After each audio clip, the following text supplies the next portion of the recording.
Vamos a continuar con nuestros estudios del Evangelio de Juan, así que acompañadme con vuestras Biblias a Juan capítulo 6.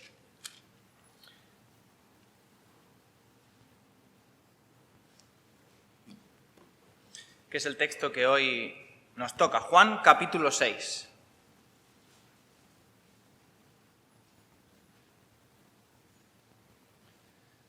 Si yo viera un milagro con mis propios ojos, entonces creería. Estoy seguro de que todos los que estamos aquí en esta mañana hemos escuchado a alguna persona en nuestra vida que nos ha dicho esa frase, ¿verdad? Si yo viera un milagro con mis propios ojos, si yo lo experimentara, si yo viera algo extraordinario, si yo viera algo increíble, una señal milagrosa, entonces creería en Dios. Pero si no lo veo, no pienso creerlo. Lo habéis escuchado, ¿verdad? Pues hoy vamos a hablar acerca de un gran milagro. Y es un milagro, déjame decirte, que nos deja en evidencia a los seres humanos. Es el milagro que deja en evidencia y muestra cómo son nuestros corazones, porque esa frase no es del todo cierta. Estamos en una época, en una cultura en la cual existe una máxima para todo, existe algo que prima por encima de cualquier cosa y es que solo aceptamos como ciertas las cosas que podemos demostrar. Y es por eso que estamos bombardeados por diferentes noticias, por diferentes anuncios que dicen cosas como estas. Estos son anuncios que vi ayer, mismo estuve buscando, y son anuncios reales. Y dicen, primer anuncio, demostrada la eficacia de un novedoso medicamento que retrasa la caída capilar. A muchos nos haría falta, quizá. O se han descubierto un nuevo tratamiento que alarga la vida de las personas hasta en 10 años. Hayan 2 fármacos que frenan los síntomas de la enfermedad de Alzheimer. Y muchísimos más. Y lógicamente todas estas noticias van acompañadas a pie de página con diferentes estudios científicos, empíricos, que las avalan. Y todos estos estudios a la vez están sujetos a unas normas de investigación, lo que se llama metodología de investigación, para asegurarnos de que lo que dicen esos estudios es algo real y que nos podemos fiar de ellos. Y si todo esto se cumple, entonces en nuestro día de hoy decimos, pues eso es cierto, aceptamos que eso es verdad. Pero aunque en nuestra época parece que esta motivación de demostrar todo está mucho más desarrollada que quizá en siglos o décadas anteriores, la verdad es que este sentimiento de incredulidad que tenemos los seres humanos viene de mucho más atrás. De hecho, podríamos decir que ese sentimiento de incredulidad, de no creer las cosas fácilmente, es algo innato en nosotros. Porque a nadie le gusta que le engañen, ¿verdad? A mí no me gusta que me engañen. A nadie nos gusta que nos engañen. Y cuando experimentamos en nuestra vida situaciones en las cuales nos han engañado, empezamos a tener cuidado con lo que creemos. Empezamos a intentar discernir bien qué o cuánto de lo que nos dicen es cierto y cuánto de lo que nos dicen no es tan cierto. Quizá esta es la razón más importante por la que Jesús hizo tantas señales mientras estuvo en la tierra, porque Él conocía nuestros corazones y sabía que teníamos mucha incredulidad. Eran muchas las personas críticas con Jesús en su época. Para empezar, el pueblo, pero sobre todo los líderes religiosos de la época que decían estar esperando al Mesías, pero cuando el Mesías apareció, descubrimos que estaban tan acomodados en lo que habían conseguido, estaban tan acomodados en sus muchos privilegios que no estuvieron dispuestos a aceptar lo que el Señor estaba enseñando.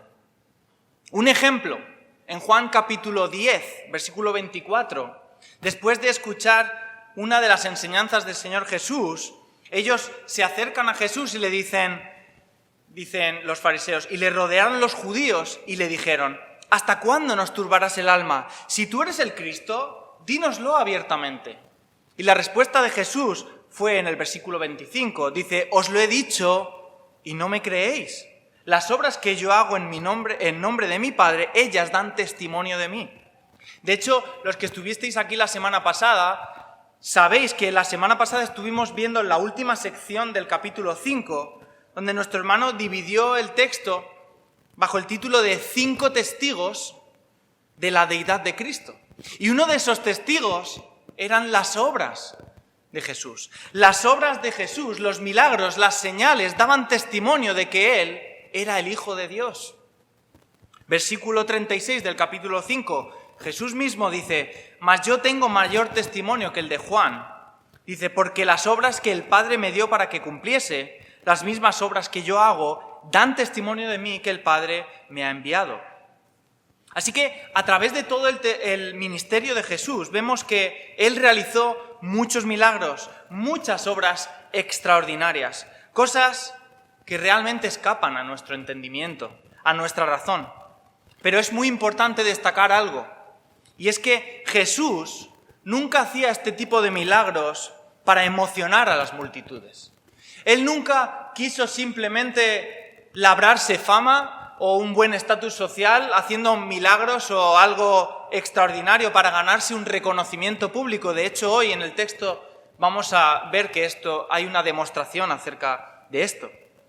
Realmente Jesús, en todos y cada uno de sus milagros y señales, escogió mostrar su compasión hacia las personas. Porque los milagros buscaban liberar a las personas de sus necesidades. ¿En qué utilizó Jesús su poder? En sanar enfermos, en resucitar muertos, en expulsar demonios, en ayudar a las personas. No eran trucos de circo, sino que era amor por las personas. Incluso milagros como el primero que vemos en el Evangelio de Juan, convertir el agua en vino, era un milagro que respondía a una necesidad, porque en esa época quedarse sin vino en una boda era algo vergonzoso. Y esa familia iba a sufrir vergüenza porque había sucedido esto, y el Señor Jesús, que está allí, hace ese milagro para ayudar a las personas. Y hoy vamos a continuar con el capítulo 6 de Juan. Y vamos a ver un gran milagro. De hecho, es el milagro más grande en cuanto a alcance de personas que podemos encontrar en toda la vida de Jesús. Esta es la cuarta señal que Juan va a destacar en su Evangelio para demostrar que Jesús es el Mesías, que es el Hijo de Dios. Y es interesante que veamos que este es el único milagro, si no contamos la resurrección de Cristo, pero este es el único milagro que se encuentra en los 4 evangelios. Y es interesante saberlo porque sabemos que el Evangelio de Juan es el que más cosas nuevas aporta, es el que más tarde se escribió. Y cuando Juan escribe su Evangelio, su objetivo no era simplemente repetir lo que los otros evangelistas ya habían dicho, sino que quería aportar luz, quería aportar nuevas evidencias para que supiéramos que Jesús era el Hijo de Dios. Pero este milagro tenía que incluirlo, porque aunque los otros 3 evangelios ya lo habían dicho, este milagro es uno de los más asombrosos que más demuestra, o de una forma más clara demuestra, que Jesús era Dios. Porque es uno de los milagros de creación más increíbles. Ahora bien, aunque el objetivo principal de este milagro, y por lo que Juan lo dice aquí, es para demostrar una vez más la deidad de Jesús, hay algo que también podemos aprender de este pasaje y es a lo que hoy me gustaría centrarme. Y es que este gran milagro evidencia claramente lo que hay en el corazón de las personas.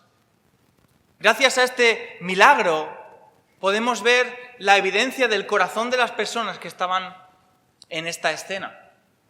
Es por eso que he puesto este título hoy, el milagro que nos deja en evidencia. Versículo 1 del capítulo 6 dice así: Después de esto, Jesús fue al otro lado del mar de Galilea, el de Tiberias. Y le seguía gran multitud porque veían las señales que hacía en los enfermos. Entonces subió Jesús a un monte y se sentó allí con sus discípulos, y estaba cerca la Pascua, la fiesta de los judíos. Cuando alzó Jesús los ojos y vio que había venido a él gran multitud, dijo a Felipe: ¿de dónde compraremos pan para que coman estos? Pero esto decía para probarle, porque él sabía lo que había de hacer. Felipe le respondió: 200 denarios de pan no bastarían para que cada uno de ellos tomase un poco.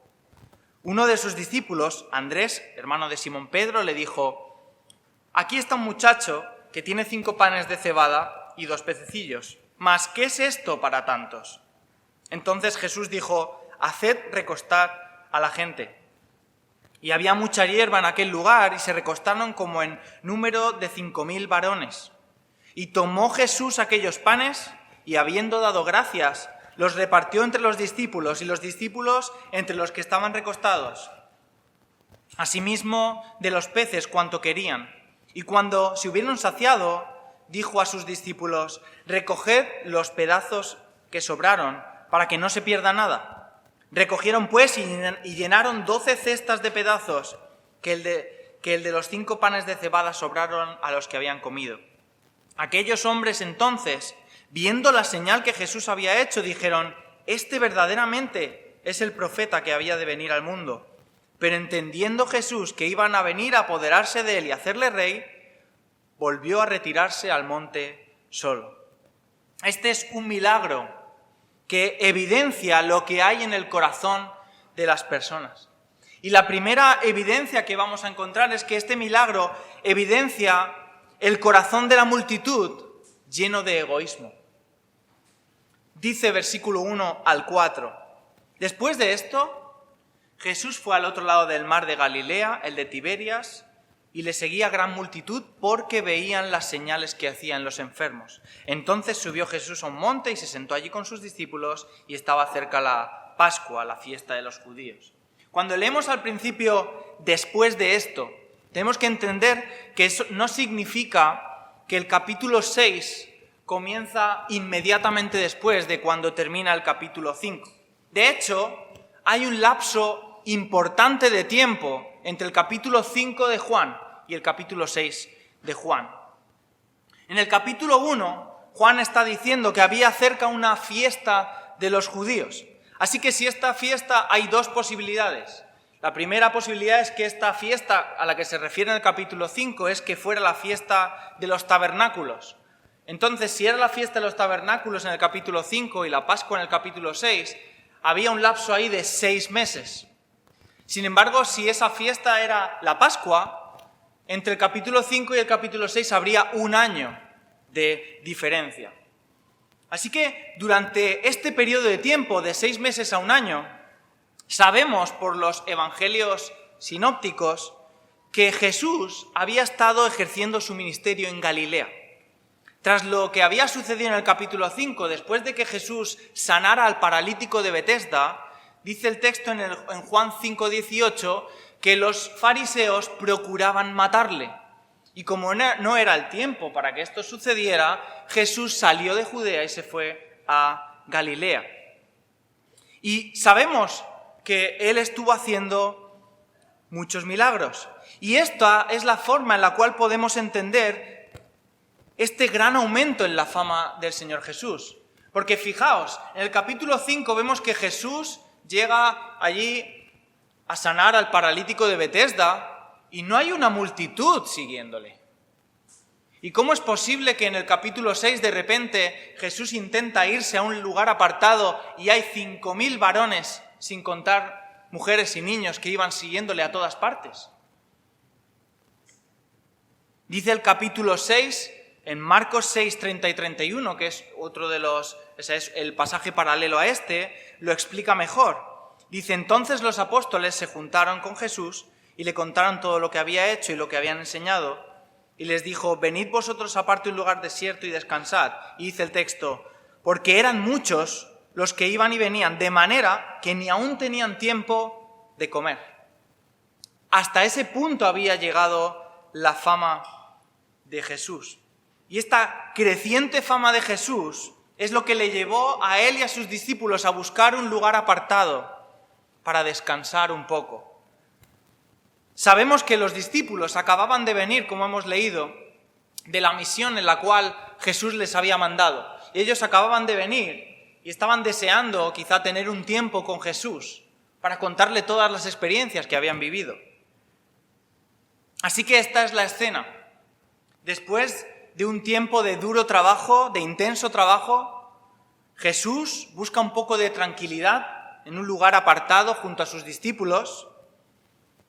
Y estando en este lugar, de repente, la gente sabe dónde ha ido Jesús y alza la mirada y ve cómo miles de personas de diferentes ciudades de los alrededores le seguían e iban en su búsqueda.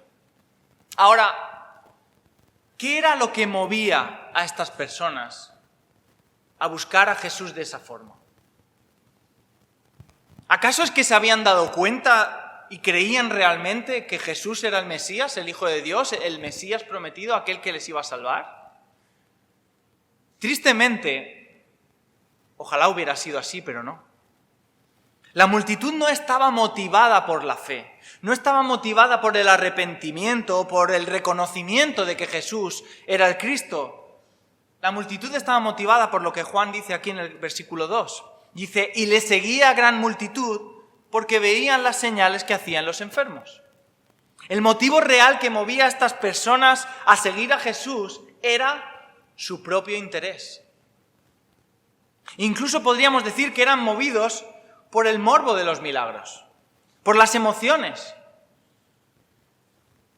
Ellos no se daban cuenta de que las razones por las cuales Jesús hacía todos estos milagros era para que entendieran que Él era el Salvador, el Hijo de Dios.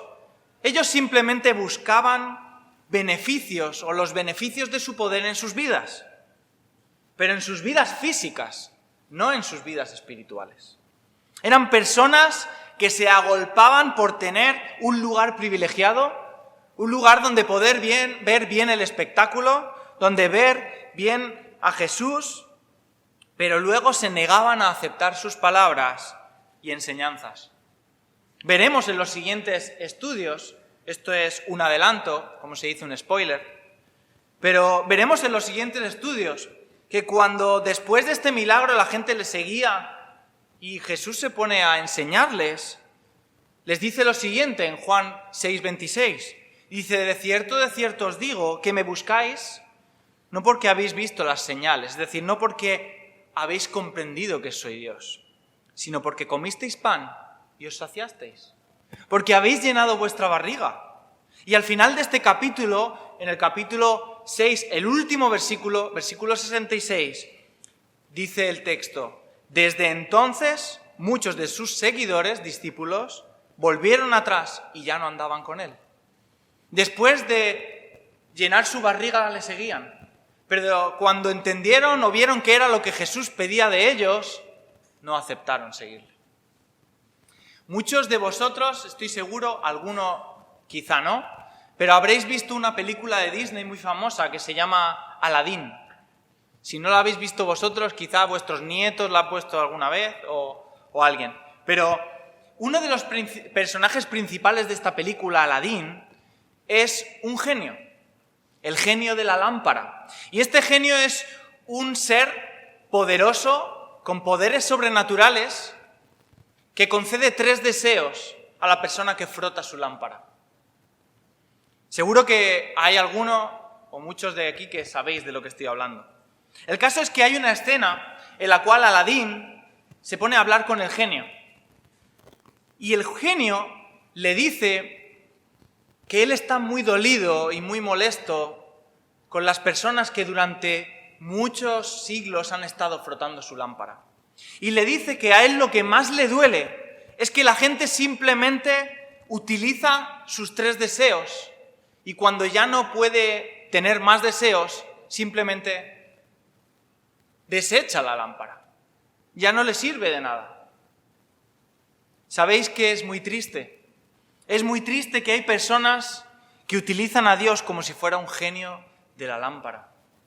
Hay personas que simplemente acuden a Dios solo cuando tienen un problema, solo cuando hay una situación difícil en su vida, pensando que simplemente frotando la Biblia, que simplemente apareciendo algún día por la reunión, el Señor va a solucionar sus problemas. Pero ¿qué ocurre cuando ese problema desaparece?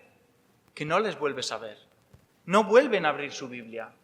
No oran más. Son personas que únicamente oran para pedir al Señor, nunca para agradecerle por lo que Él ha hecho. Creen en un Dios a su medida, que le concede deseos a diestro y siniestro, pero en ningún momento buscan saber y conocer más acerca de ese Dios. No buscan saber qué es lo que Dios demanda de ellos, qué es lo que Dios realmente quiere para sus vidas. Esta era la evidencia que este milagro muestra acerca del corazón de la multitud. El corazón de estas personas que iban buscando al Señor Jesús, que no le dejaban ni siquiera tiempo para comer, era un corazón de egoísmo. Era un corazón en el cual no buscaban a Dios para salvar su vida, sino buscaban a Dios por lo que le aportaba a ellos. Y tristemente es el corazón de muchos que también utilizan a Dios como alguien o algo a lo que acudir para que solucione sus problemas. Esta es la primera actitud o la primera evidencia que podemos ver en este gran milagro. Pero hay otra evidencia también, y es que este milagro hace evidente que el corazón de los discípulos estaba falto de fe. Evidencia el corazón de los discípulos faltos de fe. El versículo 5 al 9 dice así. Dice, cuando alzó Jesús los ojos y vio que había venido a él gran multitud, dijo a Felipe, ¿de dónde compraremos pan para que coman estos? Pero esto decía para probarle, porque él sabía lo que había de hacer. Felipe le respondió, 200 denarios de pan no bastarían para que cada uno de ellos tomase un poco. Uno de sus discípulos, Andrés, hermano de Simón Pedro, le dijo, aquí está un muchacho que tiene 5 panes de cebada y 2 pececillos. ¿Mas qué es esto para tantos? Según los relatos de los demás evangelios, dice que cuando ya era tarde, cuando estaba anocheciendo, los discípulos se acercaron a Jesús y le dijeron, según Mateo 14:15, el lugar es desierto y la hora ya pasada. Despide a la multitud para que vayan para las aldeas y compren de comer. Sin embargo, Jesús tenía otros planes, por los que les hace una pregunta, o le hace en concreto una pregunta a Felipe. Y Jesús le pregunta, ¿de dónde compraremos pan para que estos coman? La pregunta realmente es curiosa, porque de forma racional, ¿qué panadería iba a haber abierta anocheciendo para unas 10.000 personas? No tiene sentido la pregunta. Pero vemos que Juan dice que esto no lo decía para intentar que ellos buscaran una solución, sino para probarle. Él ya sabía lo que iba a hacer. Jesús estaba probando la fe de sus discípulos. Él sabía perfectamente que no había nada racional para solucionar ese problema. Era algo inviable, lo miraras por donde lo miraras. Y como vemos, la fe de los discípulos demostró ser poca. Su respuesta lo declara, porque Felipe dice, 200 denarios de pan no bastarían para que cada uno de ellos comiese. Estaba claro que la opción de comprar pan para todos no tenía sentido. Para empezar, no tenían tanto dinero. 200 denarios era un denario, podríamos decir que es la moneda, el salario de un día de trabajo. 200 días de trabajo era lo que él calcula y dice, y ni siquiera con eso bastaría para que todos comieran un poquito. Así que no tenían dinero para costearlo. Pero además, imagina transportar la comida para toda esa gente. Tampoco había camiones en esa época, ni había tractores ¿Cómo ibas a llevar pan para 10.000 personas? Porque el texto dice que había 5.000 hombres, pero no cuenta las mujeres y los niños. Así que la respuesta de Felipe era una respuesta, podríamos decir, lógica, racional. No había forma económica y no había forma logística para poder alimentar a toda esa gente. Sin embargo, su respuesta también estaba hablando de algo más profundo, y es de su poca fe. Tanto él como los demás discípulos ya habían estado presentes en muchos milagros de Jesús, incluido en el que Jesús convirtió el agua en vino. Y aún así, en lugar de que ellos se fijaran en Jesús, la mente de sus discípulos se puso a calcular costes, a ver variables, a ver cómo puedo yo solucionar este problema. Y se les pasó por completo que estaban junto a Dios. Incluso, aunque parece que Andrés intenta aportar una solución al problema, sigue demostrando su poca fe. Porque aunque él es proactivo, aunque él busca de comer, cuando le trae esos 5 panes y 2 peces, dice, ¿pero qué es esto para tantos? Ninguno de los que estaba allí pasó la prueba de fe. Ninguno de ellos, incluso sabiendo que acababan de volver de esa misión que hemos visto, incluso habiendo visto milagros de Jesús, confiaron en que Él o pensaron en que Él podía proveer de una solución. Ellos simplemente buscaron una solución racional y olvidaron que aquel con el que estaban era el creador de todo lo que existe.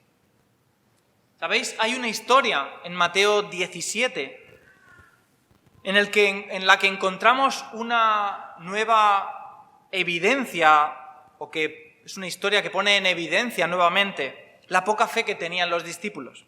Y en esta historia de Mateo 17, la podéis ver luego, hay un padre que lleva a su hijo, que dice el texto que es lunático, que tenía un demonio, y le lleva a los discípulos, y los discípulos no son capaces de sacar o de sanar a ese joven. Así que este hombre lleva a su hijo a Jesús y le dice que los discípulos no habían podido ayudarle. ¿Y por qué los discípulos no habían podido? ¿Cuál era el problema? Dice Mateo 17, 19, 20. Viendo entonces los discípulos a Jesús, Jesús les sana, y entonces después el texto dice Mateo 17, 19, 20. Viendo entonces los discípulos a Jesús, aparte, le dijeron, ¿por qué nosotros no pudimos echarlo fuera? Jesús le dijo, por vuestra poca fe, porque de cierto os digo, si tuvierais fe como un grano de mostaza, diréis a este monte, pásate allí y se pasará, y nada os será imposible. Este era el problema. Tenían poca fe. Muy posiblemente por la descripción que vemos de cómo el padre dice que este chico se echaba al fuego, que intentaba lesionarse, intentaba matarse. Probablemente los discípulos, al ver a este niño, en su mente racional, ellos pensarían, mira, es que este niño no tiene solución. Es que mira cómo está, es que no hay nadie que pueda ayudarle. Lo sentimos. Lo vamos a intentar, pero yo creo que está tan mal que no vamos a poder. Y de hecho, no pudieron. Pero no pensaron en que Jesús sí podría. Fijaos que no son ellos los que piden ayuda a Jesús, sino que es el propio Padre el que tiene que llevarlo a Jesús. Ellos no se dan cuenta de que Jesús puede hacerlo todo. Esa poca fe. Y esta actitud de incredulidad no es exclusiva de los discípulos, no nos engañemos, porque todos tenemos falta de fe. Muchas veces, como les sucedía a ellos, olvidamos de quién está a nuestro lado, que a nuestro lado está el Dios que todo lo puede y nos falta fe y confianza. Y déjame decirte que no es cuestión de presenciar milagros. Porque mirad, esta escena del muchacho que hemos dicho sucede después de la alimentación de los 5.000. Después de otros muchos milagros. Ellos habían visto no sé cuántos, pero decenas de milagros. Y aún así tenían poca fe. Y esta actitud de los discípulos no está aquí reflejada para que nosotros les critiquemos. Esto no está para que nosotros les machaquemos y digamos, pero ¿cómo es posible que no creyeran? ¿Pero cómo es posible que ellos sigan con esa actitud? No. Esto está aquí para que sirva como un espejo para ti y para mí. Para que nos podamos mirar y veamos que no somos mejores que ellos. No tenemos más fe ni somos superiores a ellos, porque la incredulidad de nuestros corazones es la misma. Así que busquemos al Señor cada día y oremos pidiéndole que aumente nuestra fe. Y esta es la segunda actitud que se evidencia con este gran milagro. Pero ahora podemos ver una última. Y esta es una radicalmente distinta, porque este milagro también evidencia el corazón de Jesús, lleno de misericordia y amor hacia nosotros. Del versículo 10 al 15 dice: Y tomó Jesús aquellos panes, y habiendo dado gracias, los repartió entre los discípulos, y los discípulos entre los que estaban recostados, asimismo los peces cuanto querían. Y cuando se hubieron saciado, dijo a los discípulos: Recoged los pedazos que sobraron, para que no se pierda nada. Recogieron pues y llenaron 12 cestas de pedazos, que de los 5 panes de cebada sobraron a los que habían comido. Aquellos hombres, entonces, viendo la señal que Jesús había hecho, dijeron: Este verdaderamente es el profeta que había de venir al mundo. Pero entendiendo Jesús que iban a venir a apoderarse de él y hacerle rey, volvió a retirarse al monte él solo. Jesús mostró que él era muy diferente a los demás. Aunque él conocía perfectamente los motivos superficiales por los cuales la multitud le seguía, igualmente mostró misericordia. Los evangelios sinópticos nos hablan de más datos de este encuentro. En Mateo 14:14 dice que Jesús sanó a los que de ellos estaban enfermos. En Lucas 9:11 nos dice que estuvo hablándoles del reino de los cielos. Y además en Marcos 6:34 nos dice que Jesús vio a toda esa multitud, y dice el texto, y tuvo compasión de ellos, porque eran como ovejas que no tenían pastor, y comenzó a enseñarles muchas cosas. Cuando Jesús ve a esa multitud, aunque él estaba buscando un tiempo de descanso, aunque él conocía el corazón interesado de las personas, su corazón lleno de amor prevaleció y estuvo sanando y enseñando. Jesús no tomó en cuenta la motivación errónea de la multitud y tampoco se puso a reprender a sus discípulos por la falta de fe, sino que actuó con misericordia y amor hacia ellos. Tomó el control de la situación y vemos que hizo a la gente recostarse. Y de forma sencilla, como hemos dicho antes, sin hacer espectáculo, sin buscar parafernalia, Jesús tomó los panes y, habiendo dado gracias, los partió entre sus discípulos y le dijo que ellos fueran a repartirlo a la gente. Igualmente hizo así con los peces. Y, ¿sabéis? Jesús podía haberlo hecho de otra forma. Jesús podría haber creado directamente el pan y los peces y la comida directamente ya repartidos en los grupos de personas. Porque yo me puse a pensar, ¿cuánto tardarían 12 personas en repartir pan y peces a unas 10.000? O sea, ¿cuánto trabajo hizo que Jesús para sus discípulos? ¿Cuánto trabajo les dio, verdad? Podía directamente haber hecho que apareciera en esos grupos de 100 en 100 la comida, ¿verdad? Pero Jesús quiso hacer partícipe y utilizar a sus discípulos en este milagro. Porque es algo reiterativo en la palabra de Dios, que Dios utiliza a personas con nuestros problemas, con nuestros puntos débiles, pero utiliza a personas para mostrar su poder. Hay muchos ejemplos. Utilizó a Moisés para liberar al pueblo. ¿Podía haber liberado al pueblo sin Moisés? Sí. Utilizó a David para derrotar a un gigante, Goliat. Utilizó en este texto a los discípulos para que pudieran repartir esa comida. Y no solo eso, sino que luego fueran a recoger lo que había sobrado. Porque una vez que todo el mundo ya estaba saciado, Jesús manda a recoger lo que sobra. Un total de 12 cestas de comida, es decir, sobró mucho más cantidad de pan que los 5 panes originales.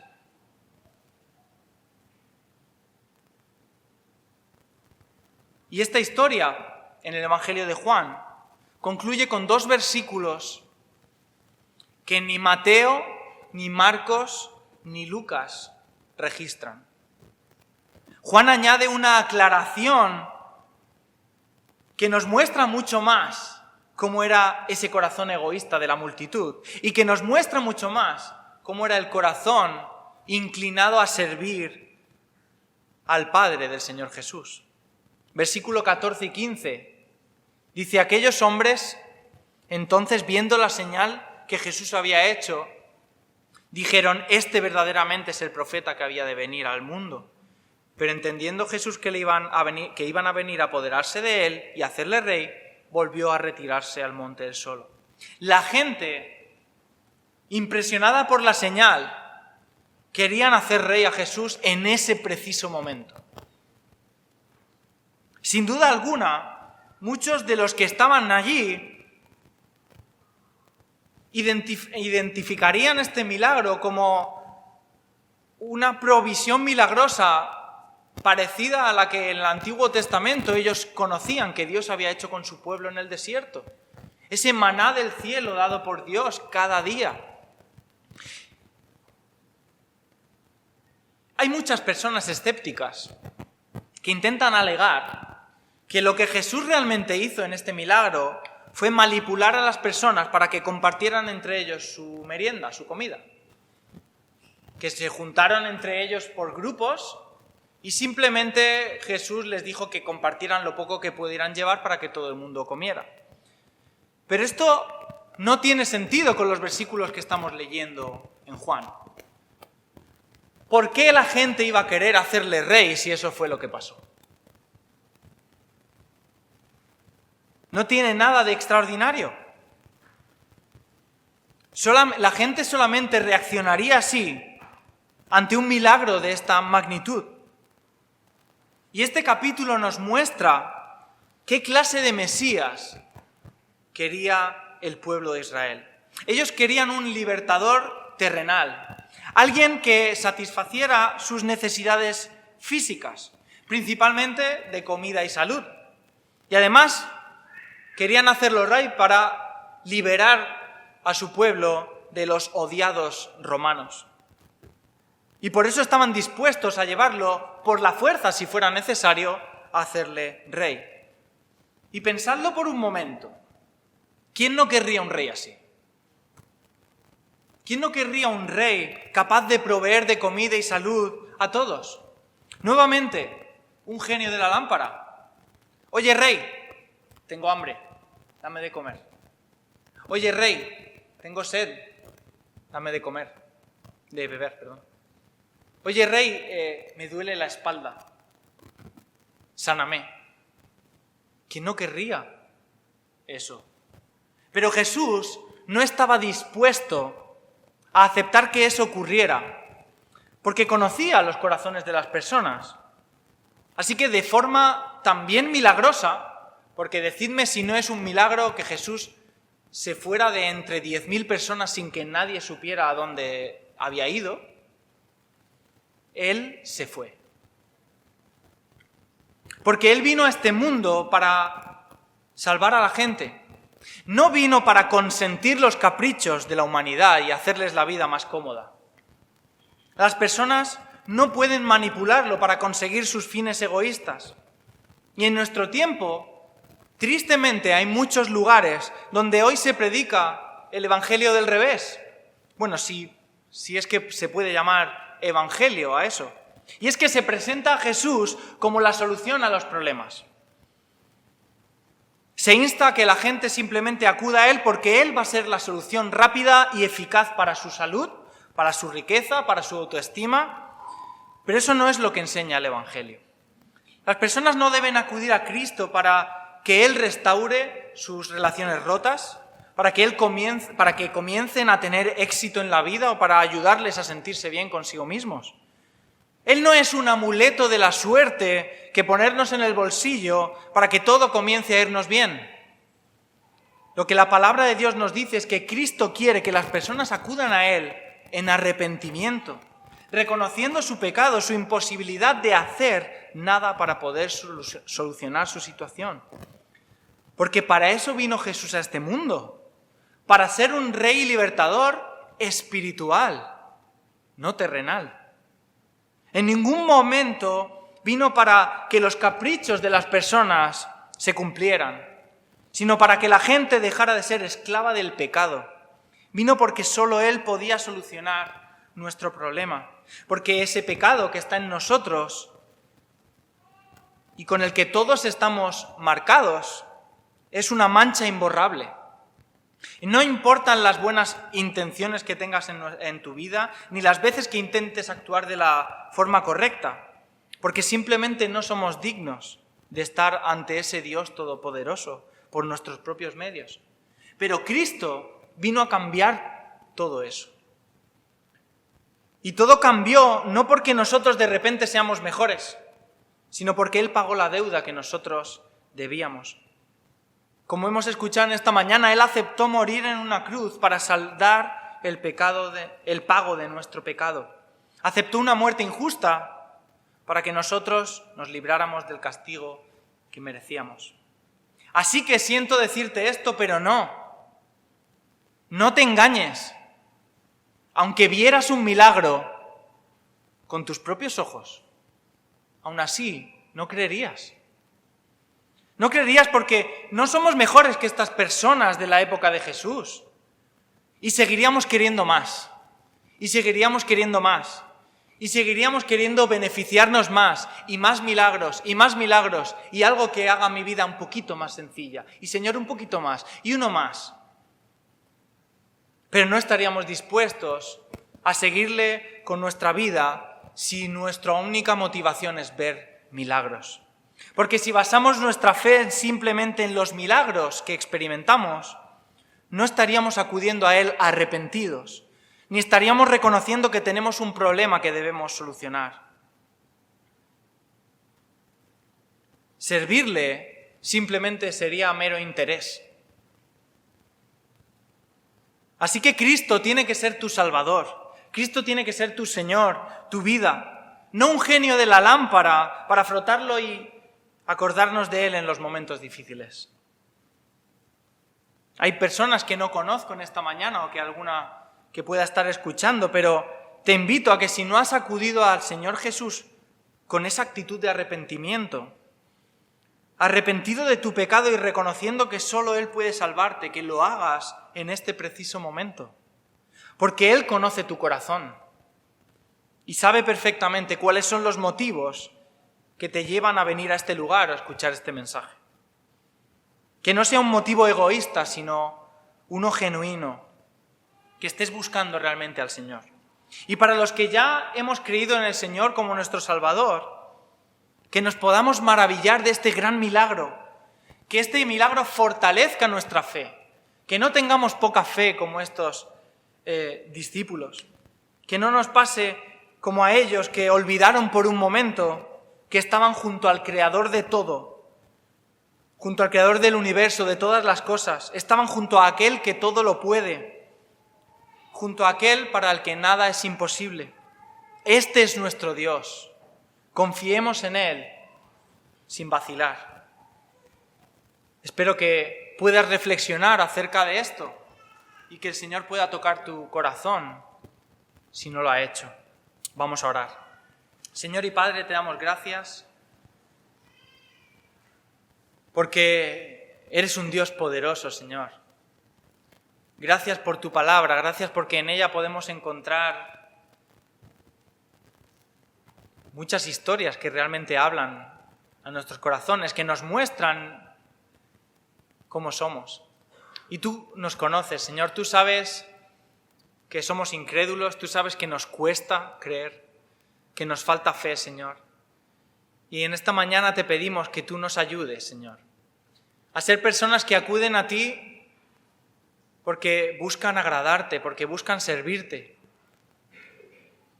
Que tú quites de nuestros corazones esas actitudes de egoísmo en las cuales podemos caer muchas veces. Que no acudamos a ti como un simple genio de la lámpara, Señor, sino que estemos teniendo diariamente una relación contigo como el Dios que quieres ser, un Dios que quiere relacionarse con nosotros. Gracias, Padre, por enviar a tu Hijo Jesucristo al mundo para salvarnos. Gracias, Padre, porque Él murió en una cruz y pagó el precio que cada uno de nosotros merecíamos, Señor. Gracias porque nos has salvado. Te pedimos que tú puedas tocar los corazones de las personas que están escuchando y no te conocen aún, Señor. Que tú puedas salvarles, Señor. Y que tú puedas hacer que cada uno de tus hijos crezca y se fortalezca en tu conocimiento, en la fe, en su pasión por ti, Señor. Te damos gracias por tu palabra, por este tiempo, y te pedimos que nos bendigas. En nombre de Cristo Jesús. Amén.